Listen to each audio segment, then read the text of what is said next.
हरिओम। आइए पढ़ते हैं शांति पथ प्रदर्शिका से आगे की अनुच्छेद। शरीर जितने दिनों तक रहेगी उसका वैषम्य भी उतने दिनों तक रहेगा। इसीलिए सूत्रकार ने अंतरायों के पहले ही व्याधि का उल्लेख किया है। शरीर धारण करने से व्याधि दुर्त क्रमणीय अवश्यम भावी है, इसमें संदेह नहीं है।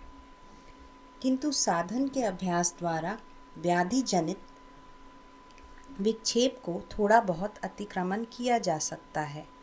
सुख जिस प्रकार बाह्य विषयाश्रित वृत्ति विशेष है, दुख भी वैसे ही बाहरी विषयाश्रित वृत्ति विशेष है। उसका कोई भी मेरा या अपना नहीं है, दोनों का ही मूल बाहर है।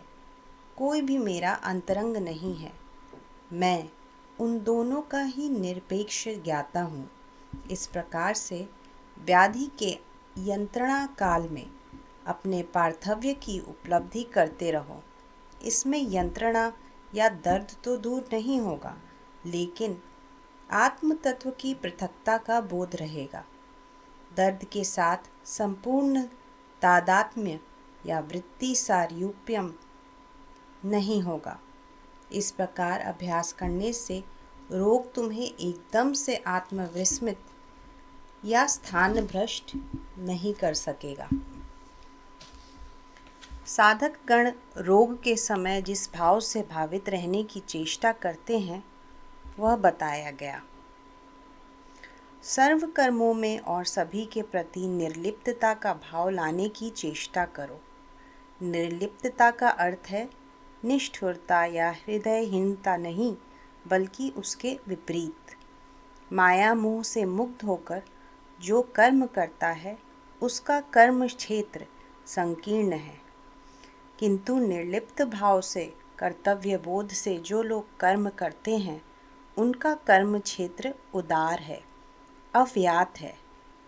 अपना हो या पराया हो, किसी श्रद्धा युक्त जिज्ञासु को सांख्य के ज्ञान योग के महात्म्य का आभास दे सकते हो, किंतु ध्यान रखना कि बहुत ही कम लोग उसे ग्रहण कर सकेंगे, और जो कुछ लोग ग्रहण करेंगे उनमें बहुत कम ही लोग उसे धारण कर सकेंगे, और उन धारणकारियों के बीच शायद एक दो लोग संवेगी निसंदिग्ध चित्त से संपूर्ण विश्वास के साथ उसे नाव रूप में अवलंबन कर साधन समुद्र में कूदेंगे। शेषोक्त इस प्रकार के अधिकारी की संख्या जगत में बहुत कम है। यही लोग पार जाने में सक्षम हैं। दूसरों के निकट मोक्ष शास्त्र का ज्ञान केवल शब्द समष्टि ही है मात्र।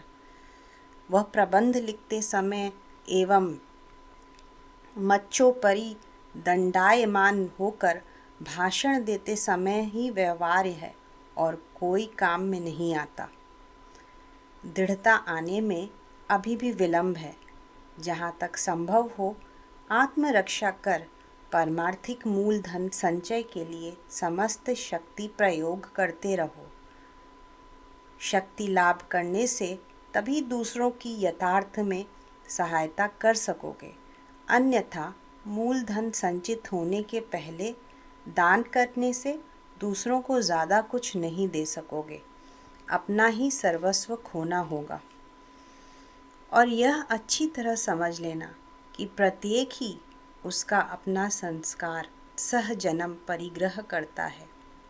अपने भीतर प्रबल पुरुषार्थ जागृत ना कर सकने से मोक्ष की ओर कोई अग्रसर नहीं हो सकता। अतः निवृत्ति विषयक शिक्षा किसी को देने पर भी वह यदि उसे संपूर्ण रूप में ग्रहण ना कर सके तो उसमें ज़रा भी दुखित मत होना। सभी का समान सामर्थ्य नहीं रह सकता है। चित्त जब तक बहिर्मुख रहता है तब तक संयम और निवृत्ति महाकष्टदायक है, ऐसा अनुभव होता है और किचता के अंतर्गत गण्य होता है। किंतु जब आकांक्षा वही निर्वापित है, चित्त विषय अग्रहण में ही रक्त है तब और कोई कष्टकर नहीं है। संयम तब चित्त का स्वाभाविक सहज धर्म हो खड़ा होता है। स्वयं पर स्वयं निर्भर रहने की शक्ति संचय करो। इस जीवन में और कोई सहायता न मिलने पर भी स्थिर रह सकूँगा। इस प्रकार भरोसा और विश्वास क्रमशः ही आएगा। इस प्रकार से प्रत्येक को ही स्वावलंबी होना होगा। विषय ज्ञान और तद्भूत सुख दुख समस्त ही बहोद्भाव भाव विशेष है। समस्त ही अस्मिता पर एक एक प्रकार की छाप है। अस्मिता मानो एक नरम मृत पिंड है। बाह्य विषय मानो साचा है और सुख दुख मूलक विषय ज्ञान मानो उस साँचे की छाप है। इस प्रकार विचार के द्वारा उनकी पृथकता सदा जागरूक रखने का प्रयास स्मृति साधन का सहायक है। मैं या अस्मिता या दृष्टा भाव ध्यान के समय ज्योति, ओम ध्वनि या शून्य आदि का अवलंबन करके जो जानना भाव उठता है पृथक है और अन्य इस जानना रूप दृष्टा भाव के अतिरिक्त सभी भाव पृथक हैं। इस पार्थक्य को सदा चित्त में प्रतिष्ठित और ख्यापित कर रखना उन्नतर स्मृति साधन है। इसमें बाह्य विषयों के संस्कार शिथिल हो जाएंगे और आत्मभाव या दृष्टा भाव या ज्ञाता मैं की ही प्रतिष्ठा होगी। भ्रमण करते समय प्रति पग पग पर उपरोक्त भाव स्मरण करते रहना। इससे भ्रमण करना विक्षेप कर नहीं होगा। ज्ञातव्य जान लिया है, श्रोतव्य सुन लिया है, तो अब जो साधनीय है वह निष्पादित हो। इसे मूल मंत्र मानकर अग्रसर हो। तुम्हारी कामना नाशरूप कामना सिद्धि होकर व्रत उद्यापित हो। शरीर में एक उद्वेग या उत्कंठा जनित व्याकुलता रहने से जिससे उस समय साधन अभ्यास अच्छा नहीं होता, उससे हतोत्साह होने की कोई कारण नहीं है। हमारा भी एक समय उसी कारण से विक्षेपगत हुआ था। यह सदा नहीं रहेगा। अंतर्निहित साधन का बीज थोड़ा सुयोग मिलने पर अंकुरित होगा ही। उस विषय में संपूर्ण निश्चिंत रह सकते हो। जो हठात आता है वही हठात जाता है। जो अभ्यास के द्वारा लाभ हुआ है, दृढ़ प्रयत्न से साधन के द्वारा भावित हुआ है, उसका अस्तित्व समाप्त होने का नहीं। ये मनस्तत्व का प्रसिद्ध नियम है। संयत भाव से रहना धीरता और गंभीर्य संयम का बाह्य लक्षण है। निसंगता उसका सहायक है। शुचिता का एक लक्षण निसंगता है। शौचात स्वांग जगुप्सा परैर संसर्ग योग सूत्र। निर्दिष्ट समय में स्वल्पकाल के लिए प्रतिदिन सज्जनों के साथ परमार्थ विषयक आलोचना करना प्रथम अवस्था में विक्षेप कर साप परिगणित नहीं भी हो सकता है, लेकिन उस प्रकार से सज्जन संघ का मिलन एवं जिसे चलित शब्दों में मिलना जुलना कहते हैं, यह दोनों से पूर्ण पृथक है। एक में आत्मोन्नति, दूसरे में मोह मूलक अद्योगति, और वह परिणाम ताप संस्कार दुख का हेतु है। आशा है तुम पूजा पाठ जप ध्यान नियमित रूप से ही कर रहे हो। जगत में वही जो शांति का मूल है वह शायद समझ सके होगे। यद्यपि समझ पाते ही बहुतायत लोग किंतु कार्य में जूझते हैं बहुत कम लोग, इसीलिए ही जगत अशांति में परिव्याप्त है। भक्ति श्रद्धा के साथ जप करना चाहिए। प्रत्येक जप के साथ मानो महायोगेश्वर का शांतिमय परम पवित्र ध्यानस्थ भाव मूर्ति नहीं, मन के भीतर जाग उठे। वे जिस प्रकार शांति में है, वह शांति जैसे अपने भीतर फैलती जा रही है, इस प्रकार चिंता करनी चाहिए। इस प्रकार से जप करने ही से असली जप होता है। इससे ही विमल आनंद पाओगे। सर्वत्र जो इतनी अशांति देखी जा रही है, उसका कारण क्या है? हिंसा, द्वेष जो त्याग कर सकते हैं, लोभ मोह जिनको नहीं है, क्षमा गुण जिनके करत लगत है, उनको क्या कोई अशांति दे सकता है? जितना ही कोई उनको कष्ट देने की चेष्टा अथवा उनके नाम पर मिथ्या अपवाद देने की चेष्टा क्यों न करे, वे सदा ही हंसते हुए उन समस्त की उपेक्षा करते जाएंगे। अतः हिंसा द्वेष त्याग करके वैसी क्षमा करने की शक्ति लाभ करना चाहिए। जिस प्रकार शारीरिक व्यायाम करने से शरीर का बल बढ़ता है, उसी प्रकार मानसिक व्यायाम करने से मन का बल बढ़ता है। विशुद्ध आदर्श सामने रखकर, जैसे धर्मचर्या में सांख्य धर्म के बीज और अन्यत्र भी हैं, उस आदर्श को प्रत्येक कार्य में परिणत करने के लिए पुनः पुनः जो चेष्टा हो रही है, वही मानसिक व्यायाम है। ऊपर लिखित सांख्य धर्म के बीच एक श्लोक है, उसे शायद देखे होगे। उसका अर्थ यह है, उनको कोई गाली देवे या प्रताड़ित करे, मारे, वे लोग मैत्री भावना करके अपकारी के प्रति अशुभ चिंता भी नहीं करते। यहाँ पर स्पष्ट ही देख रहे हो कि कोई गाली देने या प्रहार करने से भी उस अपकारी के प्रति किसी प्रकार का कर्कश वाक्य तो कहना दूर रहा, कभी भी अशुभ चिंता तक भी नहीं करते। इस प्रकार प्रबल मानसिक शक्ति का कुछ परिणाम में यदि लाभ कर सको, तो समस्त जगत केवल आनंदमय देखोगे।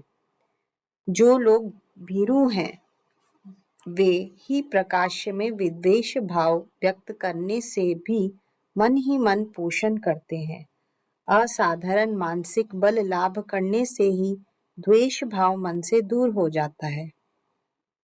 सभी सोचते हैं, मैं जैसा चाहता हूँ संसार में सभी उस प्रकार क्यों नहीं हो जाते, किंतु वह होने का नहीं है। पूर्व पूर्व विभिन्न संस्कार के फल स्वरूप प्रत्येक की ही विभिन्न प्रकृति है। अतः संसार में रहने के लिए सत्य को आश्रय करके हंसमुख भाव से क्षमा और उपेक्षा करने की अतिरिक्त अन्य कोई उपाय नहीं है। किसी कारण से किसी से बातचीत और विचलित होना ही मानसिक बल का अभाव है। जब भी कभी उस प्रकार का भाव मन को अभिभूत करे, तो स्मरण करना कि वह दुर्बलता का लक्षण है, उसे दूर करना चाहिए। उपेक्षा और क्षमा को कार्य में परिणत करना चाहिए। उसका स्मरण होते ही देखोगे कि मन में शांति और शक्ति का आविर्भाव हुआ है। अभ्यास के द्वारा ही समस्त संभव है। शांति का प्रशस्त पथ सम्मुख विस्तृत पड़ा है। उस पथ पर अग्रसर होने का अधिकार सभी को बराबर है। धनी हो या दरिद्र हो, स्त्री हो पुरुष हो, कोई प्रभेद नहीं है। गुरुजनों के प्रति और अन्यानियों के प्रति जैसे कर्तव्य की कोई त्रुटि ना हो, उस तरफ भी ध्यान रखना चाहिए। दोष सभी लोगों में ही है। तुम्हारा दोष या गलती कोई दिखा देवे तो उसे सुधार कर लेना, उसमें बिंदु मात्र अपमान नहीं है, अपना ही उपकार है, क्योंकि दोष संशोधित ना होने पर पाप को ही बढ़ावा देना होता है। उसी नियम से अग्रसर होकर देखो, स्वयं भी शांति पाओगे एवं जो कोई तुम्हारे साथ होगा उसे भी शांति मिलेगी। सामने या नीचे की ओर अर्ध निमीलित अधखुले नेत्र से लक्ष्यहीन दृष्टि रखकर भी चित्त संकल्प शून्य किया जाता है।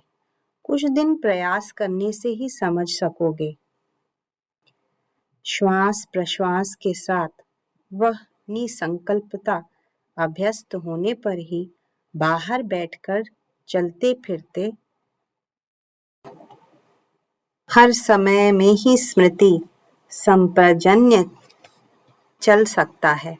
यह बहुत उच्च साधन का निम्न सोपान या बीज है, यदि सातत्य या निरंतर हो। वागींद्रिय जबड़े में लक्ष्य कर कर जप करते रहो।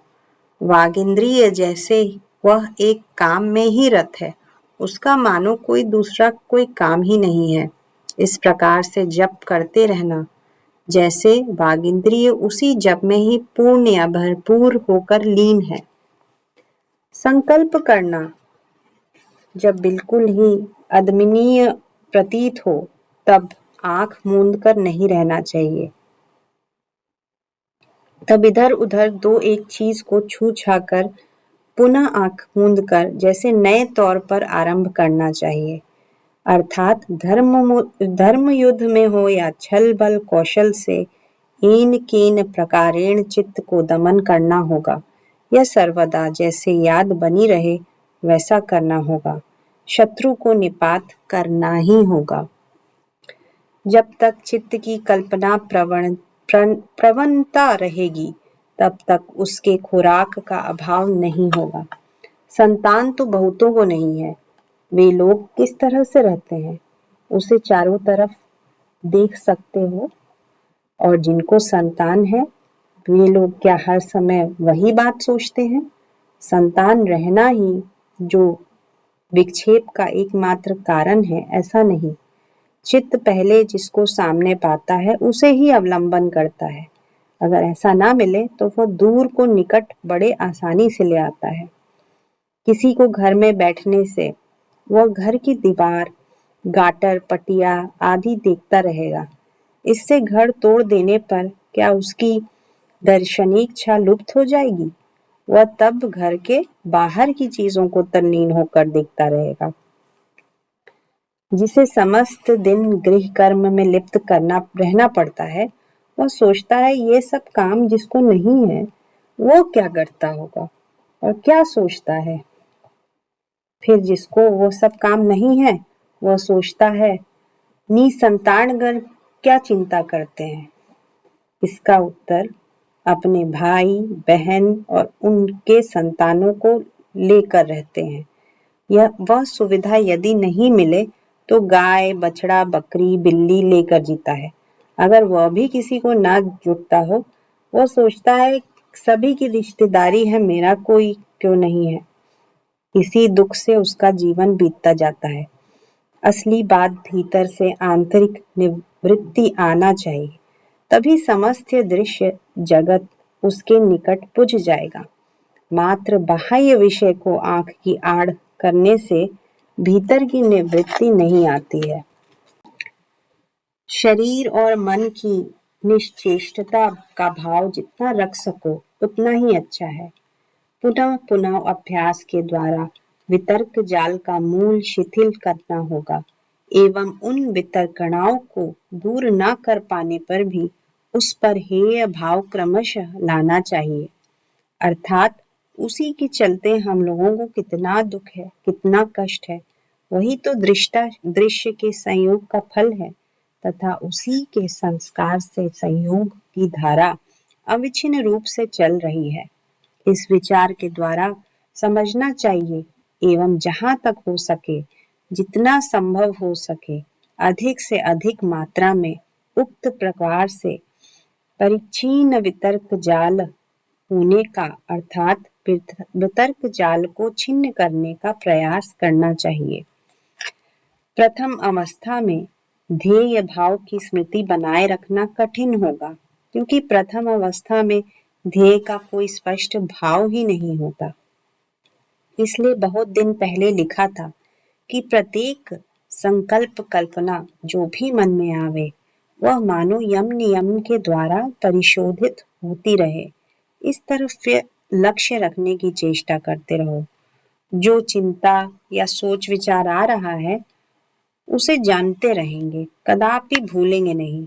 इस प्रकार से संप्रजन्य या होश अगर सातत्य या निरंतर किया जाए तभी यम नियम विशुद्धतर भाव में पालित होता रहेगा एवं वितर्क जाल पर क्षमता अर्थात उसे नियंत्रित करने की शक्ति बढ़ती रहेगी।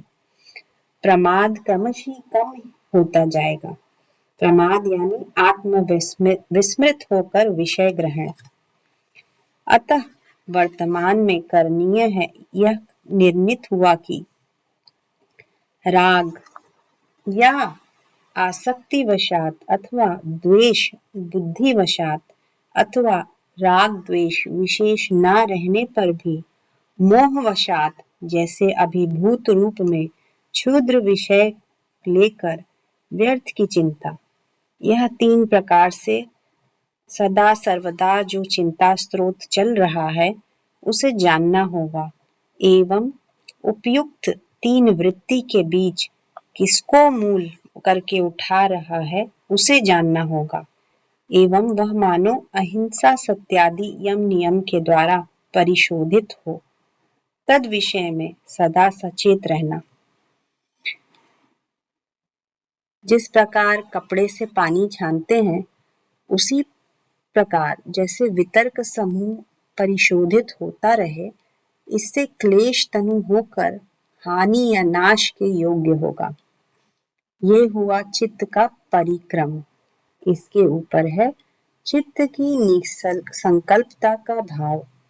चित्त का उपादान ही त्रिगुण है, अतः उसे निर्मल और कितना किया जाएगा। संपूर्ण रज तम वर्जित नहीं किया जा सकता। वृत्ति ही चित्त के व्यक्त रहने का हेतु है।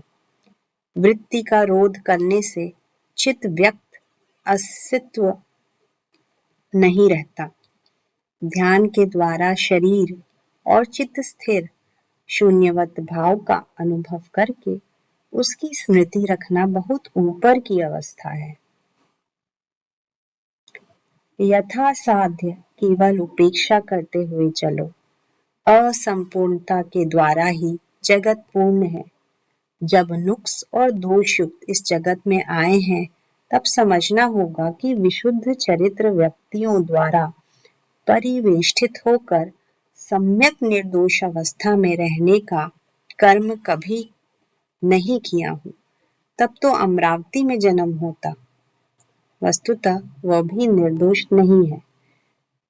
पूर्वोक्त उपाय से वितर्क समूह जिस प्रकार विशुद्ध होता रहेगा उसी प्रकार उपेक्षा करने का सामर्थ्य भी बढ़ता रहेगा।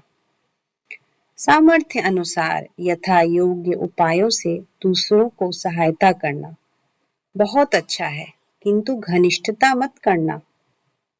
अनुराग एवं मैत्री में जैसे अंतर है, घनिष्ठता एवं परोपकार की इच्छा में भी वैसा ही अंतर है। मुमुक्षा चतुष्कम मृदु स्वर में प्रत्येक शब्द के अर्थ स्मरण करके पाठ करना, वह ध्यान का आधा पाठ है। उसी उद्देश्य वही रचित है। मन ज्यादा विक्षिप्त होने पर वह काम में आता है। प्रणव ओम भी मृदु स्वर में उस समय जप करना उचित है। आज के लिए इतना ही।